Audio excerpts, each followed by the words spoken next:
Surabaya Mengaji. Yuk, dukung dakwah Surabaya Mengaji. Salurkan harta terbaik Anda untuk operasional dakwah.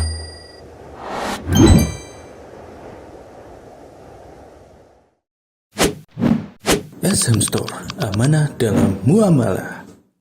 Assalamualaikum warahmatullahi wabarakatuh. Innal hamdalillah nahmaduhu wa nasta'inuhu wa nastaghfiruh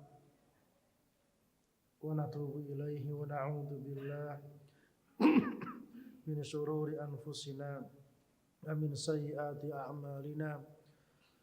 Man yahdihillahu fala mudhillalah wa man yudlilhu fala hadiyalah. Ashhadu an la ilaha illallah wahdahu la syarikalah wa ashhadu anna nabiyyana Muhammadan abduhu wa rasuluh la nabiyya wa la rasula ba'dah. Allahumma salli wa sallim wa barik ala abdika wa nabiyyika Muhammad wa ala alihi wa sahbihi wa man ittaba'ahum bi ihsan ila yaumiddin wa sallama tasliman katsira. Allahumma inna nas'aluka ilman nafi'a wa rizqan thayyiba wa amalan mutaqabbala. Allahumma inna na'udzu bika minal ajzi wal kasali wal jubni wal bukhli wal harami wa adzabil qabri. Allahumma ati nufusana taqwaha wa zakkiha anta khairu man zakkaha anta waliyuha wa maulaha. Allahumma inna na'udzu bika min ilmin la yanfa' wa min qalbin la yakhsha' wa min nafsin la tashba' wa min da'watin la yustajabu laha. Ikhwatal iman, azzani Allahu wa iyyakum. Kembali kita lanjutkan kajian kita terkait masalah akidah Islamiyah dari kitab Ushul Sunnah karya Imam Ahmad bin Hanbal rahimahullah ta'ala rahmatan wasi'ah.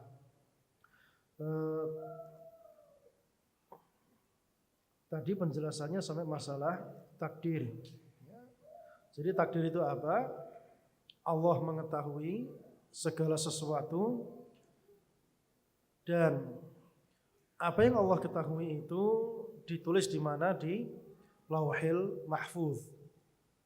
Dan itu tidak akan ada yang berubah, dan akan terjadi, pasti akan terjadi sesuai dengan ilmunya Allah Subhanahu wa ta'ala.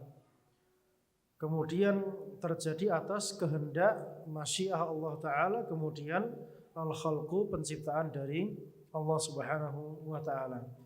Makanya apa yang telah Allah kabarkan dan Rasulnya sallallahu alaihi wasallam kabarkan pasti akan terjadi. Itu namanya ilmu. Allah tahu nanti akan ada makhluk yang namanya Dajjal. Itu ilmu atau bukan? Ilmu. Dan pasti akan terjadi. Dan nanti di akhir zaman orang-orang Yahudi akan dikejar oleh kaum muslimin ketika Babul Lut dibuka dan Dajjal dibunuh. Akhirnya kaum muslimin mengejar orang Yahudi dimanapun mereka berada. Dan semua akan memberitahukan ini Yahudi ada di belakangku. Ini pasti akan terjadi, gak mungkin tidak. Jelas ya? Jadi Allah sudah mengetahui segala sesuatu yang dikabarkan kepada kita dari hal-hal yang akan datang, maka kita imani. Begitu pula hal-hal yang telah lampau yang Allah kabarkan di dalam Quran maupun yang Rasul kabarkan di dalam sunnahnya, maka kita mengimaninya. Kisah-kisah yang telah lampau itu kita imani semuanya. Termasuk yang kita imani dan tidak boleh kita otak-atik pakai akal kita juga seperti ahadits ru'yah kulliha. Hadis yang terkait dengan masalah ru'yah, melihat Allah Subhanahu wa ta'ala. Wa inna'at 'anil asma' wastawhash minhal mustami'. Walaupun ini adalah kejadian yang langka, yang seakan-akan belum pernah kejadian, Jadi kalau kita dengar, kita akan menganggap ini aneh, maka tetap kita imani asal kabarnya benar. Jadi na'at anil asma, jauh dari pendengaran kita, alias kita nggak pernah dengar. Wastauhash al-mustami, orang yang mendengar menganggap ini aneh, tetap wajib kita imani. Ya kayak tadi kasusnya apa? Kasusnya Allah turun di sepertiga malam yang terakhir. Mau orang anggap aneh, mau orang ketawa, mau apa, terserah. Kita mengimani apa adanya asal kabarnya benar, sahih, valid dari Rasul sallallahu alaihi wasallam. Wa innama alaihi iman biha wa alla yarudda minha harfan wahidan. Wajib mengimani, tidak boleh menolak walaupun satu huruf saja. Jadi Allah Ta'ala itu nanti akan dilihat di mana? Di kiamat kelak. 2 kali orang beriman melihat Allah Subhanahu wa Ta'ala. Benar bisa melihat? Iya, benar bisa melihat. Hari ini bisa melihat? Jawabannya tidak bisa melihat Allah Subhanahu wa Ta'ala. Karena memang kemampuan mata kita didesain untuk tidak bisa melihat Allah Ta'ala. Adapun di akhirat kelak, Allah menghendakinya untuk mata ini bisa melihat Allah Subhanahu wa Ta'ala. Maka diimani apa adanya, tidak boleh dibantah. Seperti kasusnya orang-orang Mu'tazilah, mereka membantah bahwasanya nanti bisa melihat siapa? Allah Subhanahu wa Ta'ala di akhir zaman. Atau orang-orang Asy'ariyah misalnya mengatakan, kalau Allah bisa dilihat berarti diarah. Kalau Allah itu diarah berarti apa? Apa? Berarti cuma di satu tempat, alias kecil, tidak apa? Tidak besar. Itu arah versi ente manusia. Ketika Allah mengatakan di atas, walaupun versi manusia, arah itu ada kanan, kiri, atas, bawah. Kalau cuma di atas tok berarti masih ada lubang kanan, kiri, dan bawah. Itu versi ente manusia. Ini ilmunya gaib, kita tidak mengetahuinya. Maka kita beriman, tidak pakai akal kita. Walaupun akal kalau di otak-atik pasti akan menolak. Makanya yang memakai akalnya, maka dia akan bingung, akan banyak was-wasnya, sehingga apa? Mengkufuri dalil-dalil yang sharih yang datang dari Rasul kita Muhammad sallallahu alaihi wasallam. Maka kita wajib mengimaninya, tidak boleh membantah walaupun cuma satu huruf. Wa alla yukhasima ahadan wa la yunadiruhu. Tidak boleh mendebat atau memusuhi seseorang, wala yunadiruhu, tidak mendebatnya, wala yata'allamul jidal, tidak mempelajari ilmu berdebat. Fa innal kalama fil qadari war ru'yati wal Qur'an wa ghairihima minas sunan makruh. Karena sesungguhnya kalam mendiskusikan, membicarakan masalah takdir, war ru'yah, dan melihat Allah Ta'ala, wal Qur'an, dan masalah Al-Qur'an, wa ghairiha minas sunan, dan yang lain-lainnya dari sunnah-sunnah yang ada, makruh, itu dibenci. Manhiyun anhu, terlarang.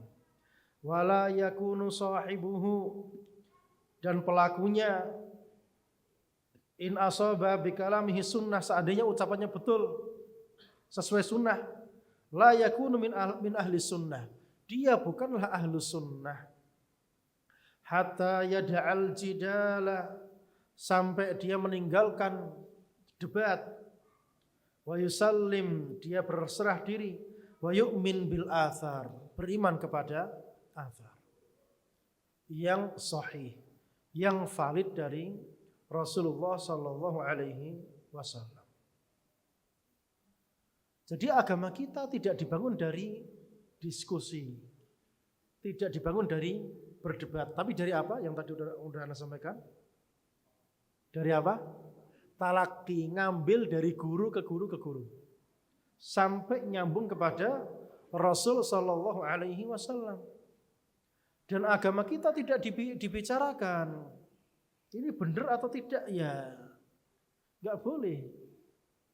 Yang boleh kita istislam, berserah diri, amanah, kita beriman, kita mengimani, menerima, dan mengamalkan apa yang datang perintahnya kepada kita. Itu kita ahlus sunnah wal jamaah, tunduk patuh totalitas kepada Allah Ta'ala dan Rasulnya alaihi salatu wassalam. Jadi jangan sekali-kali main debat-debatan. Itu tidak ada ujungnya, tidak diperbolehkan.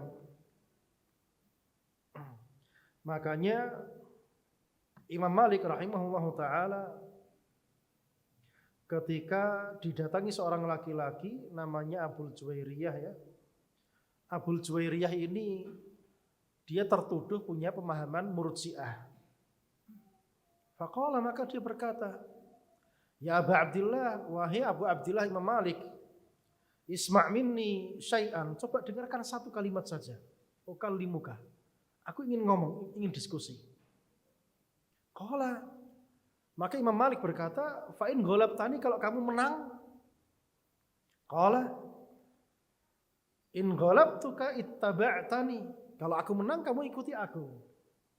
Qala, fa in ja'a rajul akhar fakallamana faghalabana. Terus kalau datang orang lain ngajak debat lagi terus ngalahkan kita, lantas bagaimana? Qala nattabi'uhu, ya kalau gitu kita ikuti dia karena dia yang menang debat. Qala Malik rahimahullah ta'ala, maka dia Imam Malik rahimahullah ta'ala menjawab apa? Ya Abdullah, wahai hamba Allah, ba'athallah Muhammadan sallallahu alaihi wasallam bidinin wahid. Allah Ta'ala mengutus Nabi kita Muhammad dengan satu agama. Wa araka tantaqilu min dinin ila din, dan aku melihat kamu berpindah dari satu agama ke agama yang lain. Dari satu agama ke agama yang lain. Jadi intinya agama kita tidak dibangun dari debat, dari diskusi. Maka antum melihat orang-orang yang diskusi, maka agamanya gampang berubah. Orang-orang yang suka nongkrong ngerumpi, agamanya gampang berubah. Di sini dibilang Ustadz itu gini. Nanti sampai sana dia dengar Ustadz itu enggak gini, seterusnya. Berubah nanti itu pandangannya itu. Akhirnya enggak jadi ngaji. Jadi orang awam lagi. Itu akibatnya apa? Banyak kumpul-kumpul. Padahal kumpul-kumpul kita itu tidak dalam rangka ngobrol. Kumpul-kumpulnya kita dalam rangka apa? Ada yang tahu? Thalabul ilmi, majtama'a qaumun, tidaklah suatu kaum berkumpul. Kumpul untuk apa? Untuk mempelajari agama Allah Subhanahu wa taala. Tidak berkumpul dalam rangka ngobrol, tapi hari ini yang terjadi kumpul itu dalam rangka ngobrol. Yang untuk kumpul majelis seperti ini jarang. Dan kalau kita lihat para sahabat kumpulnya, itu kumpulnya majelis seperti ini, Pak. Majelis ilmu. Ingat hadisnya Jibril yang datang. Jibril datang, bainama nahnu julusun 'inda Rasulillah, ittala 'alaina rajulun syadidu bayadits thiyab. Tatkala kami duduk-duduk ternyata datang seorang laki-laki mendatangi kita. Kemudian laki-laki langsung duduk kepada Nabi. Itu majelis apa? Majelis ilmu. Innahu Jibril atakum yu'allimukum dinakum. Itu Jibril datang kepada kalian, ngajari agama kepada kalian. Enggak diskusi sama Jibril, tapi apa? Mendengarkan, kemudian diamalkan. Itu metode kita di dalam beragama. Jadi tidak menggunakan apa? Jidal, tidak dengan cara munaqasyah. Adapun kalau pengen mendebat seseorang, maka syaratnya 3. Yang pertama, dia ilmunya dalam. Ilmunya dalam. Yang kedua, dia tahu benar lawan debatnya ini siapa. Karena mengenali lawan debat ini penting. Kenapa? Karena ahlu bid'ah itu licik, berdusta, mudallis, suka apa? Tadlis, suka menyembunyikan sesuatu. Itu ahlu bid'ah, enggak fair dia. Makanya kalau dia debat mesti apa? Ada sesuatu yang disembunyikan. Dan terkadang kalau sudah kalah debat dia ngaku. Ya. Ngakunya apa? Ya memang benar. Acara 7 hari itu bid'ah. Nanti kalau kita sampaikan bid'ah nanti dimusuhi orang banyak katanya. Ngaku kan akhirnya kan. Akhirnya dia artinya dia tahu. Cuma dia jaga gengsi gitu loh. Nah, yang seperti ini dia wajib tahu musuh debatnya ini siapa. Dilihat metode dia debat gimana, kelicikannya gimana, dilihat. Biar nanti tidak apa? Tidak terjebak oleh jebakan dia. Karena nggak mungkin ahlul bid'ah itu apa? Fair itu nggak mungkin. Karena yang dia pertahankan batil. Adapun kita ahlus sunnah yang kita sampaikan apa adanya, fair apa adanya dari Allah dan dari Rasulnya. Yang ketiga, bihadratis sultan, ada penguasa yang hadir di hadapannya. Sebagai apa? Sebagai juri. Sebagai jurinya. Bukan moderator ya. Sebagai juri. Nanti yang menang siapa? Ya seperti kasusnya siapa? Abdul Aziz Kinani melawan Bishr Muraisi yang pada zaman Al-Ma'mun, Khalifah Al-Ma'mun Al-Abbasi. Itu yang debat di hadapan siapa? Di hadapan Al-Ma'mun, debat. Akhirnya apa? Yang Mu'tazilah kalah. Bishr Muraisi kalah. Akhirnya apa? Khalifah langsung mengembalikan madhabnya Bani Abbasiyah kepada madhabnya Imam Ahmad Ahlus Sunnah wal Jamaah. Sampai sini jelas? Jadi kalau debat cuma nggak ada penguasa yang datang, faedahnya apa? Nggak ada faedahnya. Kemudian masalah berikutnya, wal Qur'anu kalamullah laisa bimakhluq. Dan Al-Qur'an adalah kalam Allah, laisa bimakhluqin, dia bukan makhluk. Wala yad'ufu an yaqul, dan tidak boleh lemah untuk mengucapkan laisa bimakhluq. Jadi enggak boleh Al-Qur'an kalamullah tok, enggak boleh. Ditambah apa? Al-Qur'an kalamullah ghairu makhluk. Al-Qur'an adalah kalam Allah, bukan makhluk. Sampai sini. Jangan dikurangi. Fa inna kalamullah, sesungguhnya kalam Allah itu laisa biba'in minhu, tidak terpisah darinya. Wa laisa minhu syai'un makhluk, tidak ada sesuatu yang dari Allah itu makhluk. Apapun yang dari Allah itu bukan makhluk. Paham ya? Ucapannya, penglihatannya, ilmunya itu bukan makhluk. Sesuatu yang dari Allah bukan makhluk. Dia satu dengan apa? Allah Ta'ala, tidak terpisah. Wa iyyaka wa munadharatu man ahdatsa fihi, dan haram bagi kamu munadharah, mendebat man ahdatsa fihi, yang membuat perkara baru dalam masalah ini, yaitu mengatakan Al-Quran adalah makhluk atau bid'ah-bid'ah yang lainnya. Waman qala bil lafzi wa ghairihi, dan tidak boleh mendebat orang yang mengatakan lafaz dan yang lainnya. Wa waqafa fihi, dan orang yang tawakuf dalam masalah ini. Faqala, dia mengatakan la adri, saya enggak tahu. Makhlukun aw laisa bimakhluk, dia makhluk atau bukan makhluk.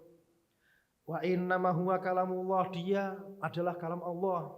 Tapi saya enggak tahu makhluk atau bukan makhluk, yang jelas dia kalam Allah. Ini enggak boleh. Fahadha sahibu bid'ah, ini jelas sahib apa? Bid'ah, pelaku bid'ah. Misluman qol, seperti yang mengucapkan huwa makhluk, dia adalah makhluk. Wa innama huwa kalamullah laisa bimakhluk, akan tetapi dia adalah kalam Allah, bukan makhluk. Jadi gini, mikrofon ini sifatnya gimana? Sifatnya apa mikrofon ini? Ya? Ya sifatnya gimana? Warnanya hitam, terus ada kepalanya, ada gagangnya. Ini sifat, melekat pada zat, tidak terlepas dari zat. Segala sesuatu yang ada itu ada sifatnya, dan sifat bagian darinya. Paham sampai sini? Tolong dipahami baik-baik. Jadi kalam Allah itu ucapan siapa? Allah. Kalau ucapan Allah berarti bagian dari zat atau bukan? bagian dari zat. Dan Al-Quran adalah kalam Allah, dia bukan makhluk. Nah, pada zaman khilafah Bani Abbasiyah tersebar kalamnya Mu'tazilah, Al-Quran makhluk. Sampai ini jelas? Maka Imam Ahmad di penjara, dipukul sampai 3 generasi kalau nggak salah. Disiksa di penjara. Gara-gara mengatakan Al-Quran kalamullah bukan makhluk. Nah, ketika debat tadi Abdul Aziz Al-Kinani lawan Bishr Muraisi kalah, orang Mu'tazilah pakai taqiyah, ya itu orang Ahlul Bid'ah. Akhirnya bilang apa? Al-Quran kalamullah. Tapi dalam hati dia, kalam Allah yang dilemparkan kepada makhluknya, nanti makhluknya ini yang mengutarakannya. Maka dia makhluk. Jelas sampai sini? Makanya Ahlus Sunnah paham, oh ini licik ini. Makanya bilang apa? Katakan Al-Quran kalam Allah ghairu makhluk. Sampai sini jelas? Karena mengatakan sifat Allah makhluk adalah kekufuran. Perkara kekufuran gak boleh. Sifat Allah adalah yang melekat pada zatnya, tidak terpisah darinya. Yang mengatakan sifat Allah makhluk maka dia kufur. Karena Allah khalik bukan makhluk. Jelas sampai sini? Jadi Allah itu khalik bukan makhluk. Makanya yang mengatakan Allah punya anak atau Allah itu Tritunggal dan seterusnya, mereka kufur. Laqad kafara alladzina qalu dan seterusnya. Karena menyamakan Allah dengan makhluknya, musyabbihah pun sama, mumassilah pun sama, menyerupakan Allah dengan makhluknya, kufur. Maka mengatakan Al-Quran kalam Allah, maka mengatakan Al-Quran makhluk adalah kufur juga. Karena menyamakan Allah dengan makhluknya. Sampai sini jelas? Paham ya? Jadi Al-Quran adalah kalam Allah ghairu makhluk. Kalam Allah ghairu makhluk. Karena kalam adalah bagian dari zat. Tidak terpisah. Kalam adalah sifat. Kalam adalah sifat. Tidak terpisah dari zatnya. Nah ini kenapa Imam Ahmad membawakan masalah ini. Paham ya? Jadi kenapa dibawakan? Karena ada orang Mu'tazilah yang taqiyah setelah kalah debat antara Bishr Muraisi dengan Abdul Aziz Kinani, kemudian madhabnya daulah dikembalikan kepada madhabnya Ahlus Sunnah wal Jamaah, sehingga mereka pakai taqiyah, pakai Al-Quran kalamullah kata mereka. Nah yang mengatakan lafadz juga sama. Lafadz itu apa? Ya, ini gara-gara kalah juga ya. Lafadku adalah makhluk. Nah lafadz ini mujmal, global dia. Jika yang dimaksud dengan lafadz adalah yang dibaca, maka mengatakan lafadku adalah makhluk, kufur atau tidak? Kufur. Tapi kalau yang dimaksud dengan lafadz adalah ucapanku ini, maka dia makhluk. Maka ini talbisnya mereka, kelicikan mereka. Maka hati-hati dengan kelicikan mereka. Maka tidak boleh mengatakan lafadz. Lafadzku adalah makhluk, tidak diperbolehkan. Karena yang dibaca adalah apa? Kalam Allah Ta'ala. Adapun lafadz Anda, iya itu makhluk. Maka kalam lafadz itu mencakup ini dan itu. Dan yang berarti apa? Pengikut mereka pura-pura nggak tahu. Karena masalahnya jelas, kok pura-pura tidak tahu. Saya nggak tahu makhluk atau bukan makhluk. Sama seperti mengatakan Al-Quran makhluk. Sampai sini jelas? Iya. Baik. Kita lanjutkan kepada masalah yang kelima. Wal imanu birru'yati yaumal qiyamati, dan mengimani ru'yah melihat Allah Ta'ala pada hari kiamat. Kama ru'ya 'anin Nabi sallallahu alaihi wasallam, sebagaimana diriwayatkan oleh Nabi sallallahu alaihi wasallam min al-hadits as-sihah, dari hadis-hadis yang sahih. Wa anna an-nabiyya sallallahu alaihi wasallam qad ra'a rabbahu, dan Nabi sallallahu alaihi wasallam telah melihat Rabbnya. Nanti akan jelaskan insyaallah. Wa annahu ma'thur an Rasulillah sallallahu alaihi wasallam, dan bahwasannya itu benar-benar diriwayatkan dari Nabi sallallahu alaihi wasallam secara valid. Rawahu Qatadah an Ikrimah an Ibnu Abbas. Riwayat Qatadah dari Ikrimah dari Ibnu Abbas radhiyallahu taala anhuma.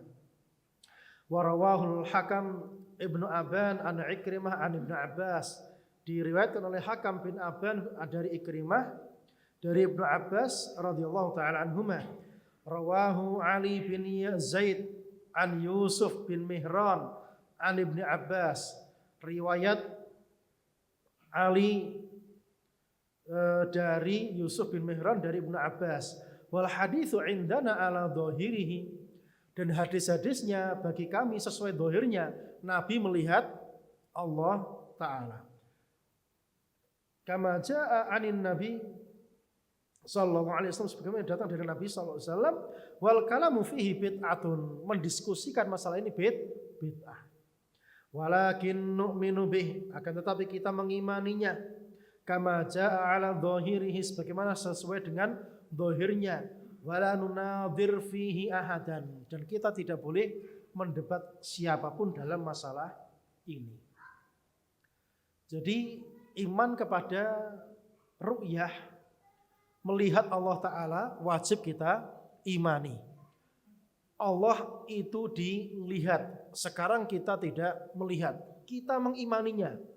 Tidak perlu menanyakannya bagaimana dan bagaimana. Ini enggak ada urusan sama akal di sini. Dan hadisnya sahih dan mutawatir. Kenapa Imam Ahmad membawakan masalah ru'yah ini? Karena orang Mu'tazilah juga mengingkari masalah ru'yah.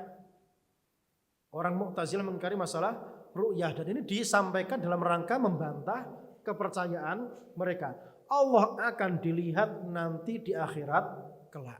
Sekarang tidak bisa terlihat, tapi nanti akan dilihat oleh hamba-hambanya yang beriman. Dan Allah dilihat dua kali. Ketika pengadilan pertama, kemudian ketika di mana? Masuk ke dalam surga. Nah, ketika di pengadilan, apakah orang kafir bisa melihat? Ini ada khilaf di antara Ahlus Sunnah wal Jamaah. Paham ya? Jadi ada khilaf di antara Ahlus Sunnah wal Jamaah. Apakah orang kafir bisa melihat Allah Ta'ala atau tidak pada pengadilan nanti? Yang mengatakan tidak bisa melihat berdasarkan dalil umum. Kalla innahum ar-rabbihim yawma idzil lamahjubun. Sekali-kali tidak. Sesungguhnya mereka dari Rabb mereka yauma idzin, hari itu, lamahjubun, akan tertutup. Tidak bisa melihat siapa? Allah Subhanahu wa taala. Ini masalah ada khilaf di antara Ahlus Sunnah wal Jamaah. Berarti masalah akidah itu ada khilaf atau tidak? Hah? Ini khilaf atau bukan? Nanti di hari kiamat ketika pengadilan, orang kafir bisa melihat Allah atau tidak? Ini khilaf. Ada yang mengatakan bisa melihat, ada yang mengatakan tidak bisa melihat. Jelas sampai sini? Jadi dalam masalah akidah pun ada khilaf. Yang enggak ada khilaf itu di mana? Di usul. Paham? Furu' itu terjadi di masalah kabar dan masalah amal. Masalah fikih, masalah akidah. Dan usul itu juga ada dalam fikih, ada dalam masalah akidah. Yang usul enggak boleh diselisihi. Jelas sampai sini? Salat itu akidah atau fikih? Fikih. Hukumnya wajib atau sunnah? Wajib, ijma, ini enggak boleh diselisihi. Jangan bilang kalau fikih itu pasti ada khilaf. Siapa bilang? Yang usul enggak ada khilaf. Yang furu' ada khilaf. Sampai sini jelas? Baik. Nah, di antara masalah akidah yang ada khilafnya masalah ini, ada khilaf di antara para ulama. Tapi kita tidak membahas terlalu dalam. Dan yang jelas orang Mu'tazilah mengingkari ru'yah, melihat Allah Subhanahu wa ta'ala. Dan kita Ahlus Sunnah wal Jamaah meyakini secara yakin, benar-benar yakin, orang beriman akan melihat Allah Subhanahu wa ta'ala di hari kiamat kelak, dua kali, ketika pengadilan dan ketika di surga. Ketika pengadilan orang beriman berjumpa Allah Ta'ala itu takut. Gimana enggak takut? Dipanggil satu. Abdullah maju. Dulu kamu gini kan? Bisa bantah? Ini malu atau tidak? Malu plus takut. Soalnya apa? Di hadapan Al-Jabbar. Di hadapan Allah Ta'ala yang azabnya enggak bisa ditolak. Gimana enggak takut? Akhirnya sang hamba sudah khawatir jangan-jangan nanti saya masuk ke dalam neraka. Takut dia. Ternyata di akhir pengadilan diampuni, satartulak, aku tutupi kamu. Enggak dilihat oleh malak, enggak dilihat oleh orang banyak, ditutupi Allah Ta'ala. Kemudian disuruh masuk ke dalam surga. Adapun yang di surga kelak ini melihat dengan kenikmatan, beda dengan yang di pengadilan tadi. Jadi dua kali Allah itu dilihat.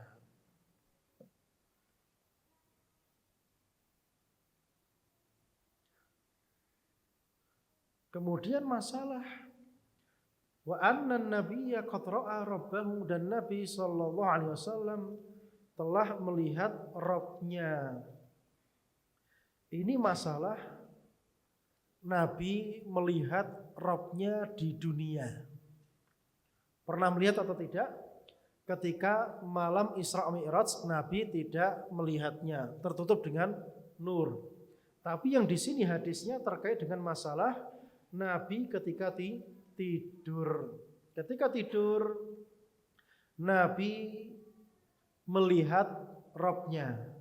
Inni sauhadditsukum. Jadi Nabi terlambat mimpin sholat subuh berjamaah kisahnya. Maka setelah itu Nabi mengabarkan kepada para sahabatnya, aku akan sampaikan kepada kalian, ma habasani ankum godat, yang menyebabkan aku terlambat dari sholat subuh tadi. Inni qumtul lail, aku sholat malam, fasallait, maka aku sholat makudir selama entah berapa, fana'astu, kemudian aku ngantuk. Fi sholati hatta staiqattu, aku ngantuk sampai aku bangun ceritanya. Fa idza ana bi rabbi fi ahsani surah, ternyata aku pas ngantuk tadi mendapati Rabbku fi ahsani surah, di rupa yang terindahnya. Jadi di mimpi Rasul melihat Rabb-nya di wajah rupa yang terindahnya, Ini hadisnya sahih. Dan disahihkan oleh Syekh Albani rahimahullahu taala dalam kitab Silsilah Hadis Sahih. Fadhul dicek. Itu hadisnya sahih. Nah, dan ru'yah, penglihatan Nabi baik tidur maupun bangun itu semuanya hak, benar, nggak ada yang khayalan. Kalau mimpi kita itu hak atau tidak? Banyak yang nggak hak ya. Malam-malam mana tidur mimpi sudah umroh berlima sama anak-anak. Pas bangun nggak umroh, ya. Nggak umroh. Ya, semoga saja ini jadi kenyataan. Allahumma amin. Ya diaminkan aja. Kita nggak tahu masa depan. Sesuatu yang mustahil bisa terjadi. Anak dulu keterima di Madinah sama, nggak menyangka bisa 10 tahun di sana. Nggak ada yang menyangka. Soalnya dulu saya kalau sekolah itu ranking 28 terus gitu. So, sedih saya. Ranking terakhir terus, kenapa gitu. Jadi introspeksi. Tapi alhamdulillah bisa belajar sampai di kotanya Nabi. Thayyib. Jadi hadisnya sahih. Nah, ru'yahnya Nabi semuanya hak. Ini wajib kita imani. Lantas bagaimana? Tidak boleh ditanyakan, ya, tidak boleh ditanyakan. Kemudian masalah berikutnya keberapa sekarang? Masalah ke-6. Wal imanu bil mizani kama jaa, dan mengimani timbangan kama jaa sebagaimana yang datang kabarnya kepada kita. Yuzanul abdu, Seorang hamba ditimbang. Hamba ditimbang. Yaumal qiyamah, pada hari kiamat kelak. Fala yuzan, maka bobot dia. Janaha ba'udah, tidak lebih berat daripada sayapnya nyamuk. Orangnya gede, ditimbang ternyata sayap nyamuk lebih berat daripada dia. Gimana itu? Ya nggak usah ditanyakan. Kan goib kan? Goib. Kalau goib kabarnya benar, kita imani selesai. Apa iya orang badannya gendut masih beratan apa? Berat yang namanya sayap nyamuk, itu bukan urusan kita. Kabarnya benar kita imani. Allah yang menciptakan kita, berjalan dengan kaki, melihat dengan mata, dia yang mampu membuat apa? Membuat itu terjadi. Semuanya di tangan Allah Subhanahu wa ta'ala. Wa tuzanu a'malul ibad, dan amalan para hamba ditimbang kama jaa fil athar, sebagaimana yang datang di dalam athar. Wal imanu bih, mengimaninya, wa tasdiqu bih, membenarkannya, wal i'radu amman radda dzalika, menjauhi orang-orang yang menolak perkara ini. Wa tarku mujadalatihi, dan meninggalkan apa? Orang yang meninggalkan mendebatkan masalah ini. Kenapa Imam Ahmad membawakan masalah mizan, masalah timbangan? Karena orang-orang Mu'tazilah, orang-orang Jahmiyah mengingkari mizan. Mengingkari apa? Timbangan. Kok dari tadi Mu'tazilah, Jahmiyah terus? Ya karena masa itu musuhnya Imam Ahmad siapa? Jahmiyah dan Mu'tazilah. Kasusnya yang terjadi seperti itu. Nah, mizan itu terjadi dan hak yang ditimbang terkadang adalah amal perbuatannya, yang ditimbang terkadang orangnya, hambanya, yang ditimbang terkadang bitokoh atau apa? Kartu. Apakah kartunya sama seperti kartu kuning atau kartu merah? Enggak tahu. Yang jelas kartu, itu paham maknanya kartu? Paham. Ya udah diimani itu aja. Enak kan? Enak akidah kita. Jadi kita enggak pusing mikirkan gitu loh. Tapi orang aklaniyin yang pakai akal, pusing atau tidak? Pusing mereka. Yang gimana ya? Akhirnya mereka mengatakan, oh sekarang aja ada komputer. Ya mungkin data itu disimpan di flash disk kayak komputer gitu mungkin. Kita katakan apa? Enggak tahu. Yang penting keterangannya apa? Nanti ada kartu ditimbang, kartu la ilaha illallah ditimbang dengan 99 sijil. 99 catatan amalan, keburukan. Setiap catatan amal keburukan ini kalau dilihat sejauh mata memandang, berarti seperti flash disk atau tidak? Ya tidak, ya catatan tulisan. Sejauh mana? Mata memandang. Ini ditimbang sama kartu la ilaha illallah, beratan mana? La ilaha illallah. Si hamba sudah pesimis dia. Masa iya dikasih kartu? Dia dikasih kartu. Dikasih kartu la ilaha illallah, dia pesimis. Apa iya? Lalu ini catatan dosanya 99 masing-masing sejauh mata memandang. Apa mungkin bisa selamat? Akhirnya dikasih kalimat la ilaha illallah, akhirnya apa? Beratan yang la ilaha illallah. Makanya amalkan la ilaha illallah. Pelajari, ilmui la ilaha illallah. Jangan hanya diucapkan saja. Habis diucapkan pergi ke kuburan minta-minta di sana. Lah ini gimana maksudnya? Mengucapkan la ilaha illallah, dia nggak paham maknanya, konsekuensinya. Orang dahulu kala tidak mengucapkan la ilaha illallah karena apa? Tahu konsekuensinya, paham maknanya. Sekarang mengucapkan dia tidak paham maknanya. Minta-minta sama yang di kuburan, dengan begitu penuh harap semoga terkabul hajat dia. Iya atau tidak? Ya, ini buktinya banyak.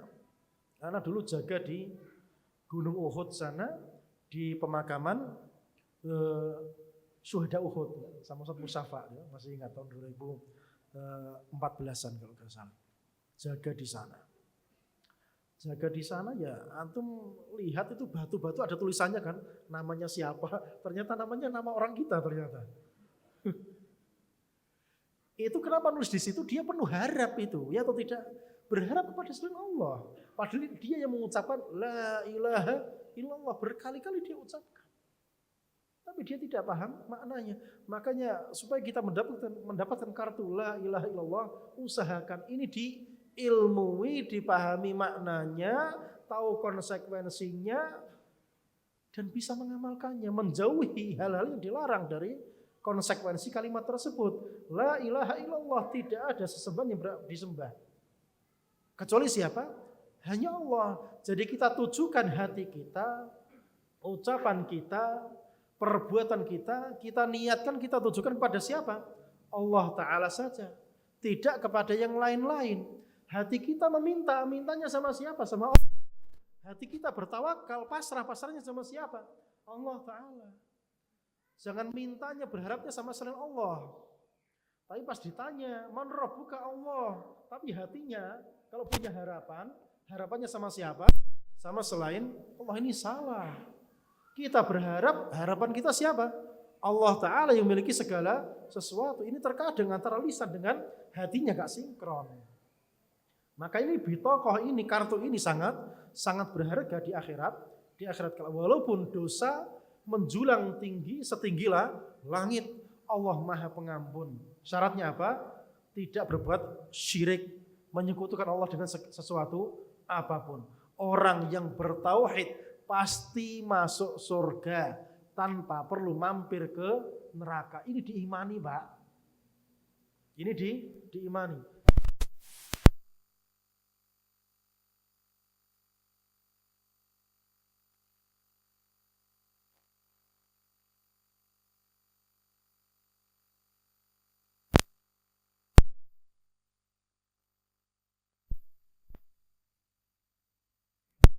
Dia tauhidnya benar, nggak bakal mampir. Makanya ini bitokoh ini sangat penting. Walaupun dia kecil di mata, ternyata bobotnya mengalahkan semua yang ada. Masalah berikutnya. Yang ketujuh, wa annallaha yukallimul ibada yaumal qiyamah. Dan Allah Ta'ala akan yukallim, mengajak berbicara al-ibad, para hamba. Yaumal qiyamah, pada hari kiamat kelak. Laisa bainahum wa bainahu turjuman. Tidak ada perantara atau penerjemah di antara Allah dan para hamba. Langsung ngomong. Wal imanu bih, mengimaninya. Wat tasdiqu bih, dan membenarkannya. Kalau sekarang mungkin orang bertanya, lawang kita sama orang sebelah aja kalau ngomong kita nggak paham bahasanya. Apa iya orang sedunia yang bahasanya berbeda-beda ini nanti ngomong tanpa butuh penerjemah? Kan Allah berbahasa Arab, ya atau tidak? Berbahasa Arab atau tidak? Berbahasa Arab, ini bahasa Arab. Ini Al-Quran ini pakai bahasa Arab. Tidak ada penerjemahnya. Itu kehendak Allah dan kuasanya Allah Subhanahu wa Ta'ala. Sudah, nggak perlu ditanyakan, nggak perlu oda-adik. Allah akan berbicara dengan para hambanya. Dan ada hamba-hamba yang tidak diajak berbicara. Itu sebagai sebuah bentuk azab, siksaan kepada hamba tersebut. Sekarang anak kecil, Pak, kalau sama uminya nggak diajak ngomong, bingung atau tidak? Jadi orang nggak diajak ngomong itu hatinya gelisah. Dan rasa gelisah itu merupakan azab. Merupakan apa? Azab. Dan nanti orang-orang kafir itu di akhirat kelak tidak diajak berbicara Allah Ta'ala dan gak bakal dilihat. Ulaika la khalaqa lahum fil akhirah wa la yukallimuhumullah. Mereka gak dapat jatah akhirat. Dan Allah gak ngajak bicara mereka nanti di akhirat kelak. Ini siksaan. Jangan dikira Allah gak diajak ngomong, Allah kan masih diajak ngomong sama teman-teman yang lain. Jangan dipelekan. Di dunia bisa ngomong kayak gitu, kalau sudah mati mau apa? Mau lari kemana kalau sudah mati? Di dunia ngomong suka-sukanya, ngece apa suka-sukanya di dunia. Tapi di dunia nggak panjang umur ini. Sebentar kemudian mati. Kan seperti itu semuanya. Sebentar kemudian mati. Makanya orang kafir puas-puas kan itu di dunia itu. Berbuat suka-suka itu, mati. Dan kalau sudah mati, nanti tinggal apa? Tinggal hitung-hitungan sama Allah Subhanahu wa taala. Maka orang yang bersabar, yang beriman, mereka yang selamat nanti di akhirat kelak. Ini wajib kita imani. Tidak boleh kita mengingkarinya. Dan sifat kalam ini adalah sifatnya Allah Ta'ala. Dan kalam ini masuk dalam bab apa? Al-Quran yang tadi kita bahas. Karena orang-orang Mu'tazilah juga mengingkari masalah apa? Masalah kalam Allah. Tayyib. Jadi kaedahnya Allah berbicara dengan kita pakai bahasa Arab di dalam Al-Quran. Dan itu pesan-pesannya kita tangkap sesuai dengan bahasa kita sebagai manusia. Kita paham atau tidak? Allah di atas ars. Ini paham atau tidak? Paham.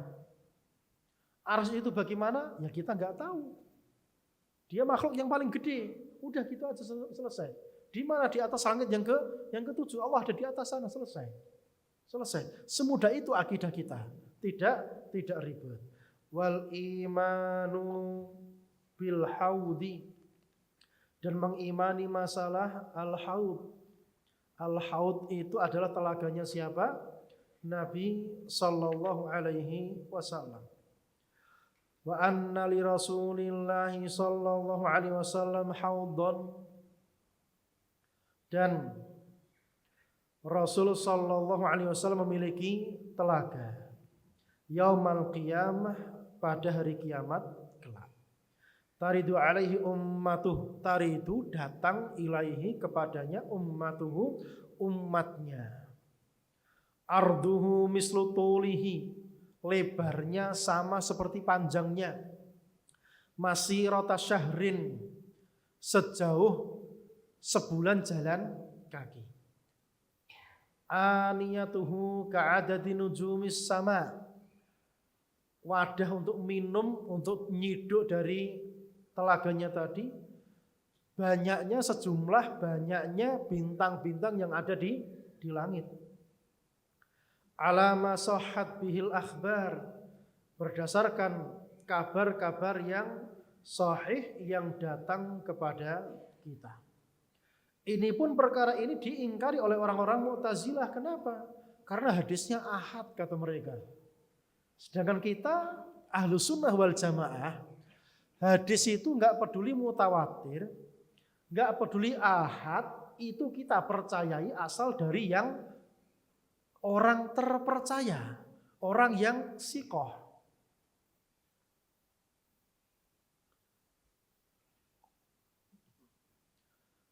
Pada zaman Nabi alaihi salatu wassalam terjadi perpindahan arah kiblat. Nah, yang ngasih kabar ini adalah satu orang ketika orang-orang sedang sholat. Kiblat telah diganti arahnya. Qad huwilat, telah diganti arahnya. Maka mereka pun langsung apa? Seraya berpindah arah kiblatnya. Jadi kabar satu orang itu kalau sudah masuk ke telinga, mau nggak mau akan memiliki pengaruh. Iya atau tidak? Iya. Makanya orang itu nggak boleh datang kepada dukun dan yang sebagainya. Karena orang itu kalau berbicara akan mempengaruhi orang yang mendengarkannya. Mau dia mengatakan, oh itu nggak benar, oh itu benar. Dia mau percaya nggak percaya akan ngefek ke dalam hati. Itu fakta lapangan seperti itu. Lantas bagaimana kalau yang menyampaikan kabar ini orang yang nggak pernah dusta, nggak pernah berbohong? Bagaimana hati bisa menolak? Nggak bisa menolak. Maka kabar satu orang pun dalam akidah kita Ahlus Sunnah wal Jamaah asal orangnya siqah, maka berlaku dalam masalah akidah dan hukum. Semuanya diterima. Nah mereka mengatakan hadis ahad nggak bisa diterima. Apa alasannya? Karena hadis ahad itu yufidudzon. Manfaatnya cuma sebatas prasangka saja kata mereka. Namanya prasangka itu menghasilkan yakin atau tidak? Yakin atau tidak? Tidak menghasilkan yakin. Tapi don dalam bahasa kita dia menghasilkan yakin. Anak kasih contoh.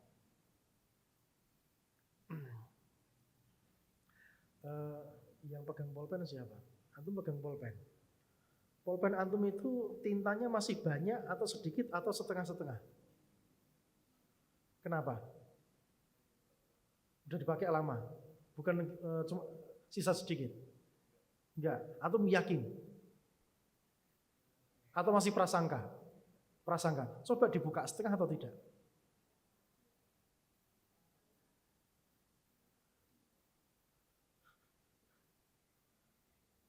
Enggak kebuka.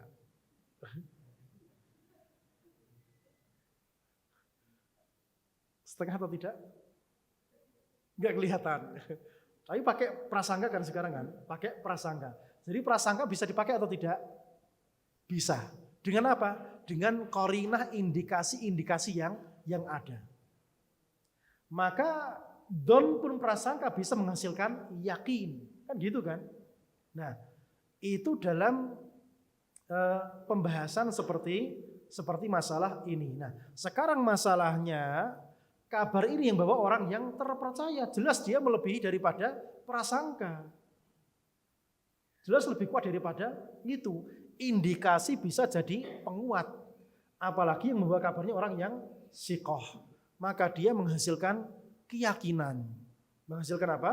Keyakinan. Apalagi kalau banyak, maka dia secara makna menjadi mutawatir. Nah, masalah telaga juga sama. Telaga ini hadisnya ahad, tapi dia dari berbagai jalurnya setelah dikumpulkan menjadi apa? Mutawatir. Itu masalah akidah. Rata-rata seperti itu. Dia adalah secara makna dia mutawatir. Terutama jika dia termaktub dalam Bukhari dan Muslim. Dia naik tingkatan menjadi mutawatir. Sampai sini paham, Mbak? Jadi kalau yang bawa kabarnya orang terpercaya, maka tidak ada alasan bagi hati ini untuk bisa menolaknya. Antum punya teman, hidup sama antum, bareng terus. Nggak pernah berbohong sama antum. Kira-kira kalau dikasih tahu bisa bilang, oh ini nggak bener, bisa atau tidak? Nggak bisa. Nggak bisa. Nah, para ulama hadis sudah seperti itu. Sudah seperti itu. Maka hadis-hadis yang ahad pun maka dia menghasilkan yakin. Sesuatu yang meyakinkan. Taib. Nah, sifatnya telaganya Nabi SAW lebarnya, panjangnya itu sejauh 1 bulan jalan kaki. 1 jam jalan kaki itu berapa kilo? Enggak tahu, 5 kilo? 5 kilo ya? 10 kilo. 10 kilo kali 24 berapa? 240 kilo. Kalikan 30. Itu telaganya Nabi. Sejauh itu. Selebar itu. Siapa yang meminumnya? Umatnya yang tidak berbuat bid'ah. Aduh, ini berat ini. Makanya bid'ah ini perkaranya berbahaya. Dikarenakan orang itu bisa jadi menganggap bid'ah itu perkara yang baik. Karena dia lingkupnya itu. Maka dia anggap apa? Itu baik. Dia nggak sadar ternyata itu juga perkara yang tidak benar. Anak kira kita banyak mengalami masalah seperti ini. Yang dianggap itu baik ternyata apa? Setelah belajar dia tidak benar. Contoh yang sering banyak kejadian, contohnya seperti takbiran bareng-bareng. Pegang mikrofon, Allahu Akbar, Allahu Akbar, Allahu Akbar, La ilaha illallah, Allahu Akbar, walillahil hamd. Kemudian apa? Langsung bareng. Langsung takbiran bareng. Ini ada sunnahnya atau tidak? Ada contohnya? Ada sumbernya? Terus kenapa kok diikuti? Ya, itulah bahayanya. Jadi orang itu kalau nggak belajar, apa yang ada di lingkungannya itu yang dianggap sebagai agama. Bahaya. Makanya belajar sunnah itu perkara yang sangat penting. Sampai hal-hal yang remeh, yang kecil pun wajib dipelajari. Sunnahnya seperti apa? Ilmunya seperti apa? Karena kalau sampai menjadi ahlu bid'ah, ini berbahaya. Tidak bisa minum dari telaganya Nabi. Yang mana Nabi alaihissalam telaganya beliau, jika diminum orang nggak bakal haus selamanya. Sebuah nikmat. Dan Nabi mendapati orang-orang yang dihalangi tidak bisa minum, hanya bilang apa? Suhkon, dah pergi. Diusir sama Nabi rasanya gimana, Pak? Casingnya umatnya Nabi sudah di depan mata, mau jumpa, mau minum, diusir suhkon, dah bawa sana. Gimana rasanya seperti itu? Makanya ini pentingnya kita pelajari sunnahnya Rasul alaihi salatu wassalam. Di mana sunnah-sunnahnya? Ya paling besar Bukhari Muslim. Sudah pernah mempelajarinya? Jawabannya belum. Nah ini berarti kan masih banyak sunnah Rasul yang belum dipelajari. Kitab hadis contohnya apa lagi? Umdatul Ahkam, Bulughul Maram, sudah khatam? Belum. Nah ini juga bermasalah. Terus Riyadhus Shalihin dah khatam? Belum. Ini bermasalah. Artinya nanti akan banyak dari sunnah-sunnah Nabi yang kita tidak mengetahuinya kalau kita tidak belajar sunnah-sunnahnya Nabi. Sama seperti ucapan, kita ini ahlu sunnah wal jamaah di atas manhaj salaf. Landasannya apa? Quran dan sunnah. Sudah pernah khatam mempelajari, mentadabiri Al-Quran? Jawabannya belum. Terus gimana ini antara ucapan dengan perbuatan? Makanya ahlu sunnah yang di atas manhaj salaf, spirit mereka apa? Tolabul ilmi. Kenapa? Ini panjang gitu loh. Panjang. Waktunya panjang. Nah, kemudian wal imanu bi'adzabil qabr. Mengimani azab kubur. Wa anna hadhil ummah tuftan fi quburiha. Dan umat ini diuji di dalam kuburnya. Wa tus'al anil iman wal islam. Aman rabbuhu wa man nabiyyuh. Dia akan ditanya apa itu iman, apa itu Islam, dan siapa Rabbnya, dan siapa nabinya. Wa ya'tihi munkar wa nakir. Dia akan didatangi oleh mungkar dan nakir setelah dia dikuburkan. Kaifa Allah, bagaimana? Ya sesuai masyiahnya Allah Ta'ala, kita enggak tahu. Wa kaifa arada, dan bagaimana Allah menghendakinya. Wal imanu bih, mengimaninya. Wat tasdiqu bih, dan membenarkannya. Jadi masalah fitnah kubur, azab kubur, hakun, benar adanya dan terjadi.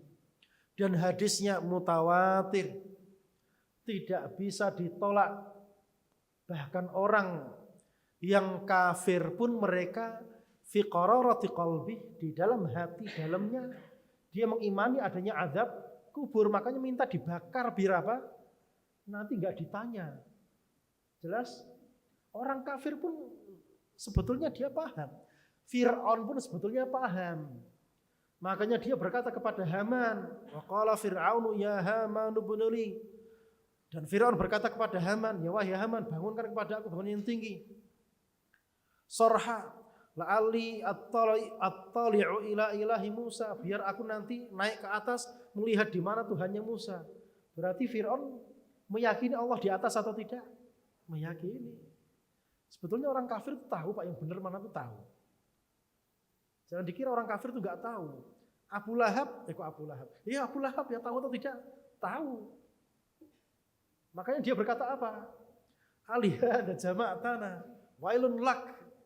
Celaka kamu, hanya gara-gara ini kamu mengumpulkan kami di bukit Sofa ini, kata Abu Lahab. Jadi dia tahu.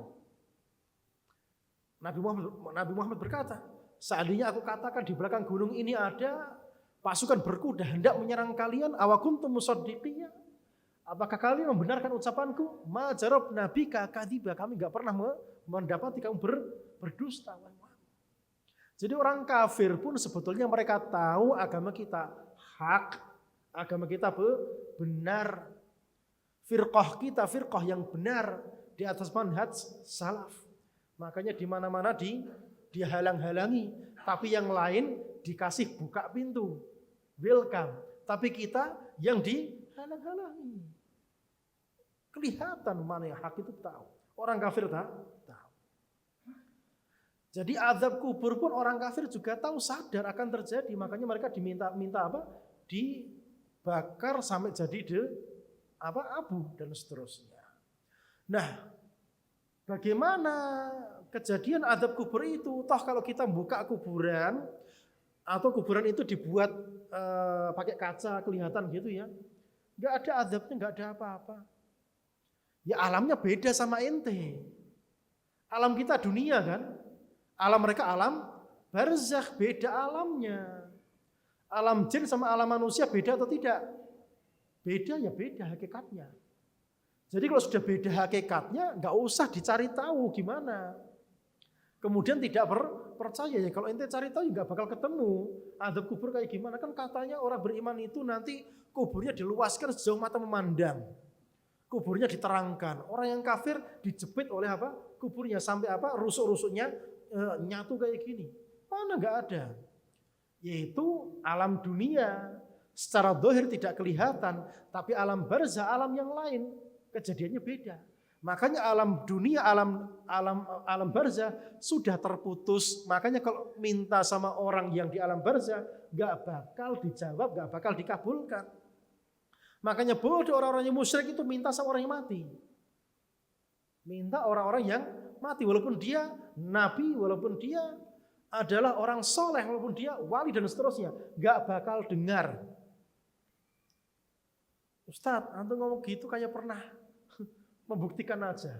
Ya sekarang coba aja antum dipendem gitu, masukkan ke dalam, terus yang di atas suruh ngomong, dengar atau tidak? Itu baru secara dohir dunia saja, apalagi ini beda alamnya. Terus ini manggil-manggil, ya Rasulullah, ya Rasulullah, datang, ya enggak dengar. Alamnya beda. Itu kan ada hadisnya. Kalau ada orang sholawat, maka Allah mengembalikan rohnya Nabi untuk menjawab apa salam. Ya ketika salam aja, bukan ketika ente minta-minta. Jelas? Jadi alamnya sudah beda. Rasul di alam barzah, alam kematian. Sedangkan kita di alam dunia, tidak nyambung. Alamnya tidak nyambung. Dan mereka nanti difitnah di kuburnya dengan 3 pertanyaan. Siapa Rabb kamu? Siapa Nabi kamu? Apa agama kamu? Kalau enggak kenal Allah Ta'ala, gimana bisa jawab? Kalau tidak kenal Nabi Muhammad dan mengikuti ajarannya, gimana bisa jawab? Kalau tidak tahu agama Islam, bagaimana bisa menjawab walaupun ditalkin 1000 kali? Tidak bisa. Jadi intinya harus antara ilmu dan amal itu nyambung biar nanti bisa menjawab 3 pertanyaan ini. Emangnya kalau ditalkin langsung bisa jawab gitu? Soalnya yang datang kan orang lain. Makhluk yang tidak pernah dilihat. Siapa yang datang? Mungkar nakir. Lah sekarang baru lihat hantu aja takut atau tidak? Misal ada hantu penampakan, takut atau tidak? Takut. Bisa ngomong? Mungkin susah ngomongnya. Lah ini yang datang malaikat, siap-siap bawa apa? Bawa palu bogem gede gitu. Ini kalau nggak punya persiapan, intinya kita wajib beramal dengan Islam biar kita mendapatkan keselamatan di dunia dan akhirat. Yang terakhir, terus habis ini kita berhenti. Wal imanu bi syafa'atin nabi, dan mengimani syafaatnya Nabi sallallahu alaihi wasallam. Wa biqaumin yakhrujuna minan nar, dan kaum yang keluar dari neraka ba'da mahtaraku, setelah mereka terbakar, wasaru fahma, dan menjadi areng gosong. Fayu'maru bihim ila nahrin, maka yang sudah gosong ini diperintahkan untuk dibawa ke sungai. Sungai apa? Sungai kehidupan, ala babil jannah, di depan pintu surga. Kama jaa fil athar, sebagaimana yang datang di athar, di hadis yang sahih. Kaifa syaa, sebagaimana yang Allah kehendaki. Wa kama syaa, dan sebagaimana dan seperti apa yang Allah kehendaki. Innama huwal imanu bih, perkaranya iman. Wa tasdiqu bih, dan membenarkannya. Pertanyaan, Pak, syafaat itu apa? Nah, okay. Memohonkan kebaikan untuk orang lain. Monggo Pak, milih hadiahnya. Satu aja ya.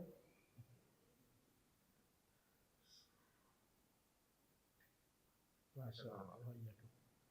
Yang lainnya, syafaat itu apa?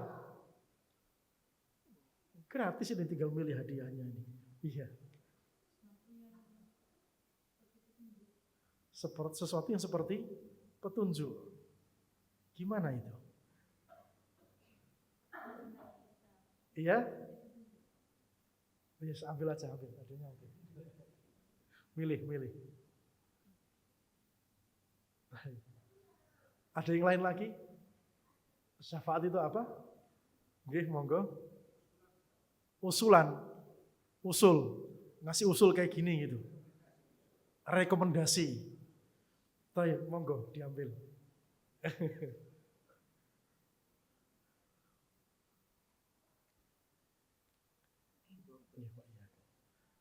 Syafaat itu kalau diterjemahkan artinya genap. Witir itu artinya apa? Ganjil. Syafa' itu genap, witir itu ganjil. Kasusnya gimana? Kasusnya gini. Ini orang yang punya wewenang. Orang yang punya wewenang. Ada orang yang butuh. Yang butuh sama yang punya wewenang ini ada gap, ada jarak. Paham ya? Nah, di antara yang punya wewenang dengan yang punya kebutuhan, ini ada perantara. Paham? Ada perantara. Nah, yang perantara ini kenal sama yang punya kebutuhan dan kenal sama yang punya wewenang. Maka dia yang jadi perantara memintakan kepada yang punya wewenang. Kamu yang punya wewenang, tolong dong dimudahkan ini. Itu namanya apa? Syafaat. Jelas? Berarti syafaat ini miliknya yang jadi perantara atau miliknya yang punya wewenang? Ana tanya lagi. Syafaat ini miliknya yang jadi perantara atau yang punya wewenang? Nah, ada dua madhab ini. Ayo, siapa? Yang punya wewenang atau yang jadi perantara? Perantara atau yang punya wewenang? Toyib, antum menjawab perantara, antum menjawab wewenang. Seandainya yang punya wewenang ini mengatakan tidak, syafaatnya terjadi atau tidak? Berarti punya syafaat siapa? Yang punya wewenang. Jelas sampai sini? Maka syafaat sama nggak boleh dimintakan kepada selain Allah. Karena yang punya syafaat siapa? Allah Ta'ala. Maka minta syafaat kepada Nabi boleh atau tidak? Boleh atau tidak?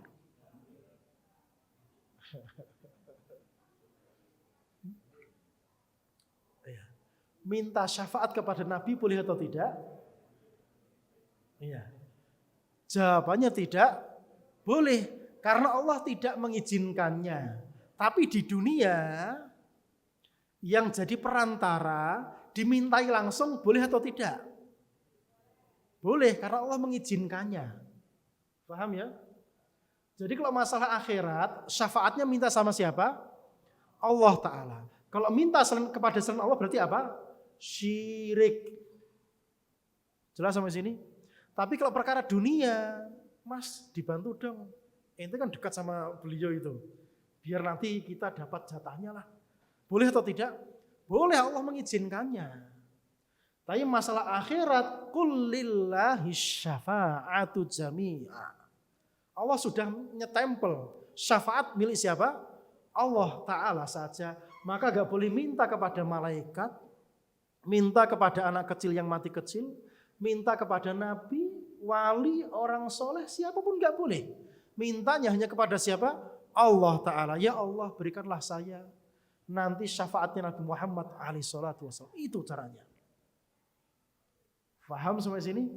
Nah, kalau sudah paham masalah syafaat, kita lihat kitabnya sekarang. Nah, yang dibahas di kitab ini adalah syafaat apa? Syafaat terkait orang-orang yang masuk neraka untuk dikeluarkan dari neraka masuk ke dalam surga. Itu juga salah satu syafaatnya Nabi SAW. Nah ini diingkari sama orang-orang apa? Enggak. Siapa? Orang-orang Khawarij. Karena orang Khawarij atau Wa'idiyah, Mu'tazilah dan Jahmiyah, mereka mengingkari orang yang mereka mengatakan pelaku dosa besar itu kafir. Paham ya? Mereka meyakini pelaku dosa besar kafir. Kalau kafir terampuni atau tidak? Tidak terampuni. Jika tidak terampuni maka syafaat tidak berlaku. Nah kita umat Islam, Ahlussunnah, meyakini pelaku dosa besar itu dapat syafaat. Dikeluarkan dari api neraka masuk ke dalam surga. Nah ini yang dibicarakan oleh Imam Ahmad bin Hambal. Kenapa beliau tidak membahas syafaat secara total? Ya karena kitab ini membahas apa? Membahas masalah akidah, penyimpangan-penyimpangan secara kasuistik. Ya, paham ya? Jadi syafaat itu ada banyak. Syafaat uzma, syafaat Nabi kepada pamannya, syafaat malaikat, syafaat anak kecil kepada ibunya, syafaat orang soleh dan seterusnya banyak. Tapi yang dibahas masalah apa? Yang terkait dengan penyimpangan orang-orang Wa'idiyah, Khawarij dan yang semisalnya. Nah ini masalah di akhirat kelak, orang sudah gosong nggak karu-karuan, kemudian antum tahu kayu yang dibakar kayak gitu. Kira-kira bisa kembali ke wujudnya atau tidak? Tidak. Tapi ini sudah gosong, nggak karu-karuan, bisa kembali kepada wujudnya, dimasukkan ke sungai kehidupan, kemudian keluar dia jadi hamba Allah yang siap masuk ke dalam surga. Dan itu terjadi dan kita imani apa adanya. Baik, sampai sini cukup. Kira-kira pembahasannya menantang atau tidak? Insya Allah kalau belajar akidah seperti ini Pak, ya enak insya Allah. Dan banyak materi-materi akidah yang mungkin masih banyak belum kita pelajari dan kita butuh belajar masalah akidah. Tujuannya apa? Menguatkan iman, Mbak. Menguatkan iman. Kalau belajar fikih untuk apa? Untuk menguatkan amal. Biar semangat beramal. Ini waktunya korban, maka belajar fikih korban biar apa? Semangat menyembelih. Nah, di sini kira-kira sudah siap menyembelih semua? Soalnya sunnahnya satu orang nyembelih satu kambing, sunnahnya. Sudah siap nyembelih masing-masing. Nah kalau belajar, jadi semangat beramal. Itu tujuannya. Belajar akidah, semangat apa? Semangat, ya sama nanti ujung-ujungnya amal. Membenarkan akidahnya, keyakinannya, nanti ujung-ujungnya apa? Mendekatkan diri kepada Allah Ta'ala. Beribadah kepada Allah Subhanahu wa Ta'ala. Cukup demikian, Anda kembalikan kepada pembawa acaranya. Barakallahu fikum. Wa sallallahu ala nabiyyina Muhammad wa ala alihi wa sahbihi wasallam.